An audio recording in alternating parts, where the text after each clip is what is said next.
အားလုံးပဲမင်္ဂလာပါကျမတို့လို40ကျော်အမျိုးသမီးငယ်လေးတွေအတွက်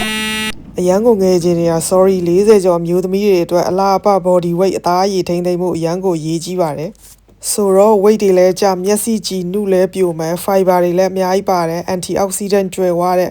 စားစာမျိုးရွေးချယ်စားတောက်တော့မယ်ဆိုရင်ဟော်ရီယာခါချက်ဥလေးတွေကိုတုတ်စားဖို့တတိယလိုက်ပါနော်ဒီကမေမေကတော့မနက်စာနေ့လယ်စာတွေမှာကိုစားချင်တာတွေစားဝိတ်တက်စာတွေစားထားပြီးဆိုရင်ညနေစာကိုတော့ဒီခါချက်ဥလေးတုတ်စားဖြစ်ပါတယ်ခါချက်ဥတုတ်ကတော့အရန်ကိုလွယ်တယ်အချိန်လည်းပေးစရာမလိုဘူးအရန်လည်းစားလို့ကောင်းတယ်မေမေကတော့ Tesco ကနေချစ်ပြီးသား carrot ကိုပဲဝယ်ပါတယ်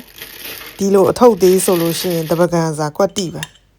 ချက်ထားတဲ့စီချက်လေးထည့်မယ်ငရုတ်သီးစီချက်လေးလည်းထည့်လိုက်မယ်မြေပဲလော်မုံထောင်းထားတာလေးထည့်ကျက်သွန်နီစီချက်ထည့်လဲရတယ်ကျမကတော့ကျက်သွန်ကြော်လေးပဲထည့်လိုက်တယ်